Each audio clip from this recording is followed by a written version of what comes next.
Salut tout le monde, j'espère que vous allez bien. Aujourd'hui on se retrouve donc pour la preview de TLC 2018, un pay-per-view qui comporte beaucoup de matchs, c'est d'ailleurs très étonnant puisqu'il y a à l'heure où je vous parle 12 matchs d'annoncés, ce qui est absolument énorme pour on va dire un pay-per-view de seconde zone. En général quand tu as 12 matchs de programmés dans un pay-per-view, c'est surtout pour des WrestleMania, pour des SummerSlam, mais jamais de la vie pour TLC. Surtout que bah, tu as des TLC matchs, tu as des matchs à stipulation. Donc c'est quand même très très étonnant. Donc je préfère vous le dire, mais il y a des matchs que je vais vraiment expédier parce que j'ai pas envie que la vidéo dure des plombes. Je fais cette vidéo en étant plutôt de bonne humeur, hein, puisque je tourne cette vidéo juste après le match nul de Lyon contre le Shakhtar Donetsk. Donc eh bien bravo aux Lyonnais, ça doit faire plaisir aux supporters lyonnais. Hein, une équipe de Lyon qui est vraiment capable du pire comme du meilleur. Mais aller chercher un match nul en Ukraine avec une neige pareille, eh ben franchement les mecs, bravo, vous représentez fièrement la France en compétition européenne. Enfin bref, d'habitude TLC, et même cette année ce sera également le cas, je le prends souvent comme un cadeau d'anniversaire. Et certains vont me dire mais pourquoi? Eh bien c'est très simple, puisque en fait en général TLC, ça tombe soit le jour même, soit à quelques jours près de mon anniversaire tout simplement, et cette année, eh ben, TLC 2018, ça tombe carrément le jour même de mon anniversaire puisque je suis né le 17 décembre. Donc, eh bien voilà, est-ce que la WWE va me préparer un cadeau empoisonné? Est-ce que je vais m'éclater devant ce pay-per-view? Eh bien, la réponse, on l'aura lundi. Bah, vous savez quoi? On va pas perdre plus de temps. On va donc directement rentrer dans le vif du sujet. On aura un match de la chaise, un chairs match entre Randy Orton et Rey Mysterio. Je pense que vous le savez, je n'aime pas cette stipulation, puisque pour moi le seul bon chairs match de l'histoire de la compagnie, ça reste celui entre Kalisto et le Baron, hein, Baron Corbin. Mais je sais pas pourquoi, j'ai plutôt un bon feeling avec ce match. Je pense que le match peut être vraiment pas mal entre les deux. Donc pour une fois, je ne vais pas me plaindre de la stipulation. Je pense qu'on peut vraiment avoir un bon match entre les deux. Après, voilà, la question qu'on peut se poser, c'est combien de temps ils auront. Parce que, vu le nombre de matchs qu'il y a de prévus, il y a forcément des matchs qui vont être très très courts. J'espère que ce ne sera pas celui-là, par exemple. Voilà, je ne vais pas y rester très longtemps dessus. Je vais pronostiquer une victoire de Randy Orton. Je pense qu'il va avoir un bon gros début d'année 2019. Je crois d'ailleurs qu'il va peut-être affronter AJ Styles à WrestleMania. En tout cas, c'est ce que j'ai pu voir comme rumeur. Donc, si ces rumeurs s'avèrent vraies, je pense que ça passe par des victoires en pay-per-view. Et donc, je pense que Randy Orton va battre Rey Mysterio. Ensuite, le second match dont je vais vous parler. Alors, personnellement, je croise les doigts pour que ça termine dans le pré-show. Parce que pour moi, en tout cas, je n'ai pas suivi le tournoi. Donc, j'en ai un petit peu rien à foutre. Puisque ce sera la finale du Mixed Match Challenge. J'avais suivi la première saison l'année dernière. Cette année, je n'ai absolument pas suivi la saison, surtout que cette année, ils ont dû changer plein de fois de partenaires d'équipe parce qu'il y a plein de mecs et de meufs qui se sont blessés. Donc la finale, ça va donner Carmella et R-Truth contre la team Mahalicia. Oui, c'est un nom d'équipe qui existe. Jinder Mahal et Alicia Fox. J'allais presque oublier de le préciser, mais les vainqueurs auront le droit de rentrer en dernier dans le Royal Rumble match. Et l'air de rien, c'est quand même pas mal du tout comme récompense. Et du coup, je pense que c'est R-Truth et Carmella qui vont l'emporter parce que ils nous cassent bien les couilles quand même avec leur dance break. Ils sont quand même plutôt mis en avant assez régulièrement. On les voit régulièrement à SmackDown. Même si tu les vois juste passer leur tête, on les voit chaque semaine à SmackDown. Jinder Mahal et Alicia Fox, je trouve qu'ils sont quand même moins montrés, moins mis en avant. Donc je pense que c'est R-Truth et Carmella qui vont l'emporter. Ensuite, pour le Cruiserweight Championship, on aura Cedric Alexander contre le champion Buddy Murphy. Donc voilà, celui-là, on est sûr et certain qu'il sera bon. Je veux dire, Murphy et Alexander, ils se sont déjà affrontés. Et à chaque fois qu'ils se sont affrontés, ça a donné lieu à un très bon match. Donc celui-là, tu peux être sûr et certain qu'il sera bon. Ce qui est dommage, c'est qu'il n'y a pas de stipulation. Par exemple, un ladder match entre les deux, ça aurait pu être absolument génial. Un bon petit match de 15-16 minutes entre les deux en ladder match. Franchement, j'aurais signé, mais direct. Mais bon, vous allez voir que c'est pas le seul match qui n'a pas de stipulation et qui pour moi l'aurait peut-être mérité. Pour ce qui est du résultat, je pense que c'est Buddy Murphy qui va conserver la ceinture, mais la seule chose dont je suis sûr, eh bien, c'est que le match sera de qualité. Ensuite, en parlant de ladder match, eh bien, justement ce match-là sera dans un ladder match. Je viens de l'apprendre en lisant www.com et je ne comprends pas ce choix. On aura Elias contre Bobby Lashley dans un ladder match. De 1, qui ça intéresse? Cette rivalité, ce match, qui ça intéresse? En tout cas, moi, ça ne m'intéresse absolument pas. Pour moi, c'est typiquement le genre de match qui n'a pas lieu d'être en pay-per-view. Ça économiserait du temps pour tous les autres matchs. Et voilà, moi, je fais partie de ceux qui pensent que less is more. C'est-à-dire que moins tu fais de matchs, mieux c'est dans un pay-per-view. Et malheureusement, là, pour moi, il y en a beaucoup trop. Et pour moi, en fait, ce match ne devrait pas avoir lieu, tout simplement. Et encore moins dans un ladder match. Pourquoi est-ce que tu donnes cette stipulation à ce match-là? Je ne comprends pas, sans déconner. J'en ai d'ailleurs rien à foutre.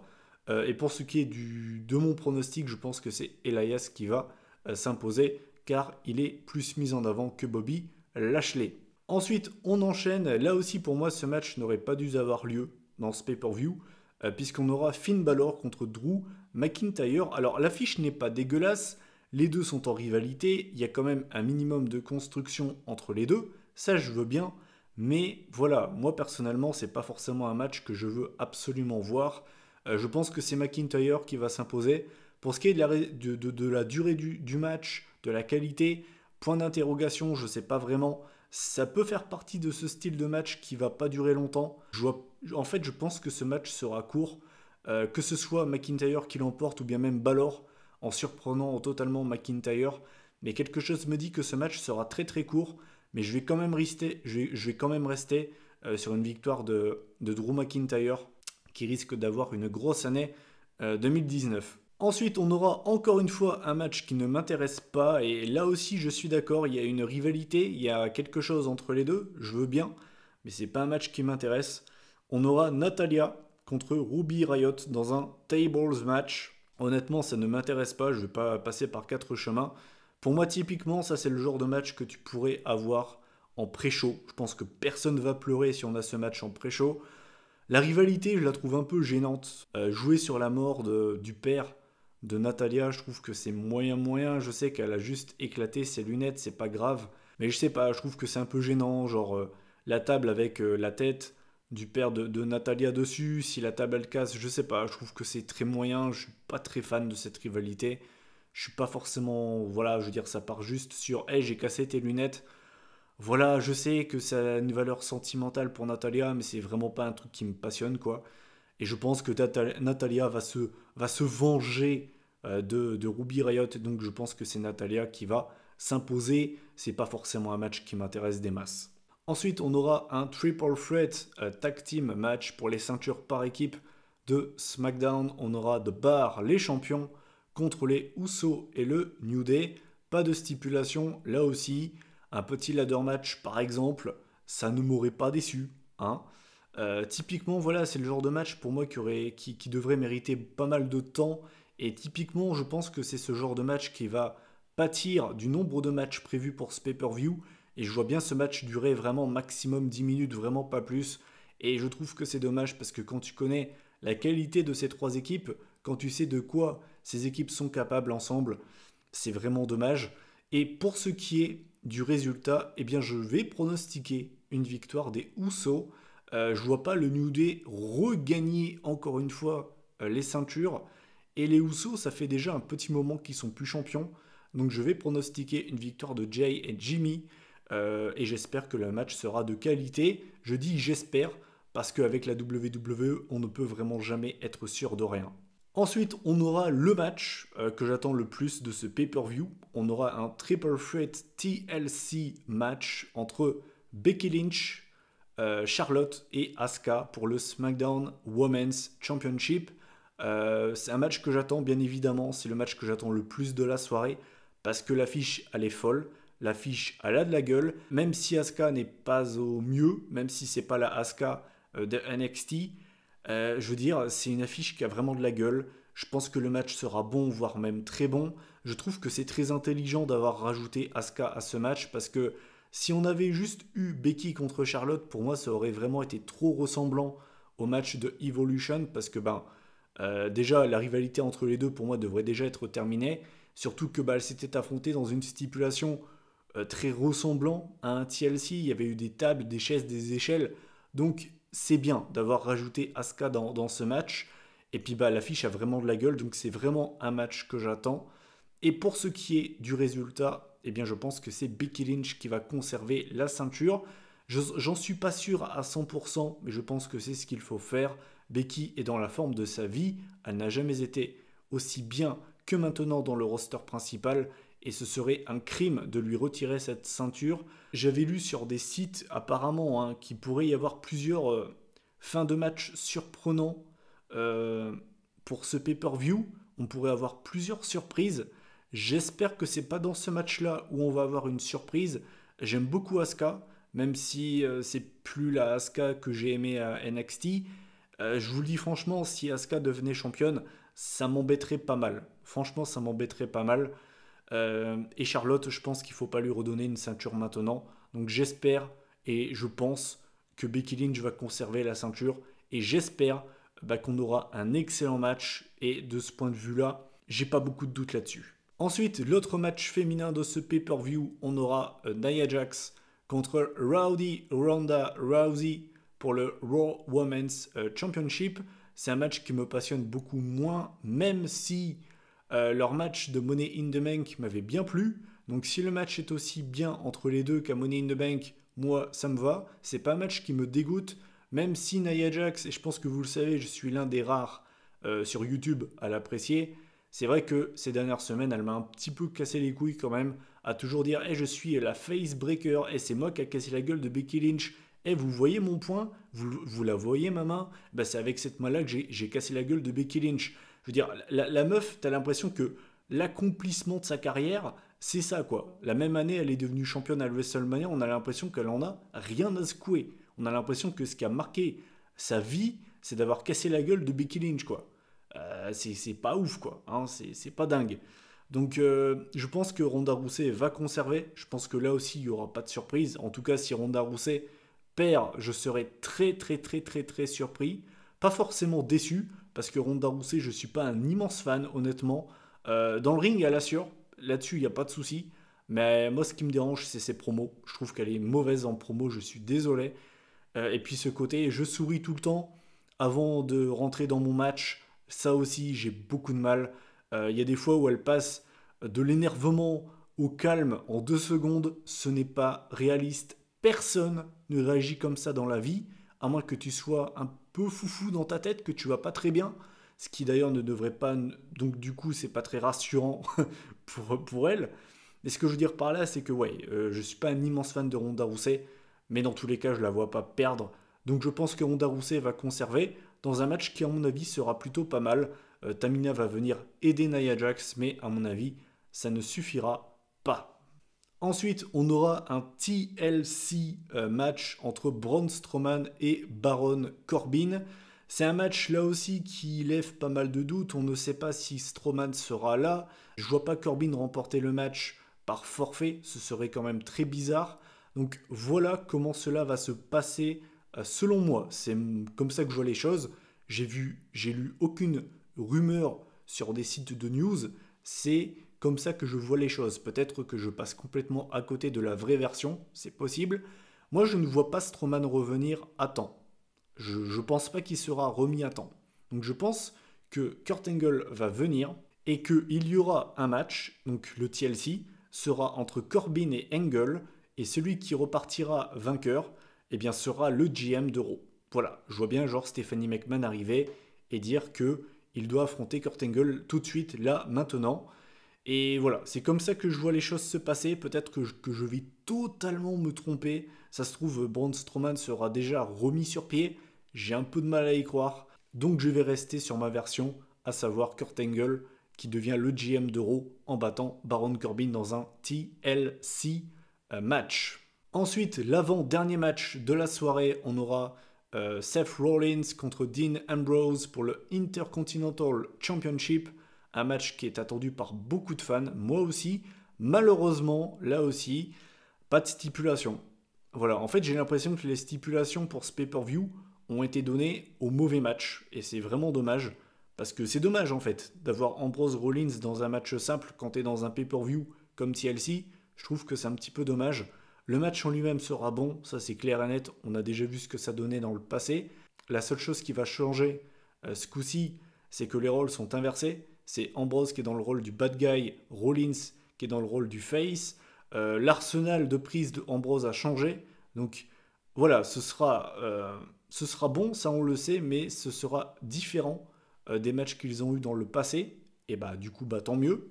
Et pour ce qui est du résultat, eh ben, je vais partir sur une victoire de Dean Ambrose. Je vois pas Rollins rester champion. En tout cas, je serais assez surpris de ce résultat. Et je vois bien Ambrose devenir champion. On sait que, en tout cas, il y a beaucoup de news qui annoncent une grosse année 2019 pour Rollins. Il y en a beaucoup qui disent qu'il va reprendre le flambeau de Roman Reigns. Et donc, bah, ça passe par du main event. Et donc, ça passe peut-être par une victoire au Royal Rumble.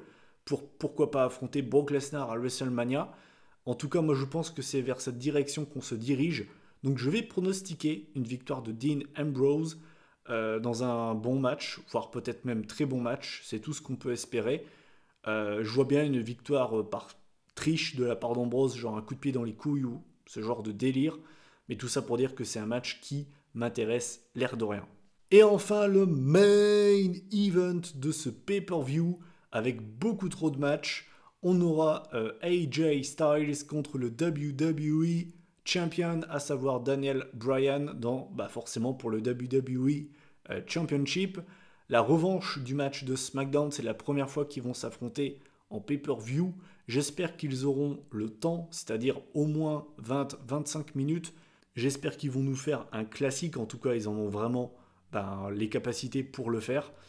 Pour ce qui est du résultat, je pense que c'est Daniel Bryan qui va conserver la ceinture puisqu'il vient à peine de la remporter. Je vois pas AJ Styles redevenir champion, surtout que je l'aime bien AJ, il est resté champion pendant presque un an. Je pense que ce serait peut-être le temps de mettre d'autres personnes autour du WWE Championship. Donc je pense que Daniel Bryan va conserver la ceinture. Là aussi, bien évidemment, ce sera pas clean. Il va y avoir de la triche, de la fourberie.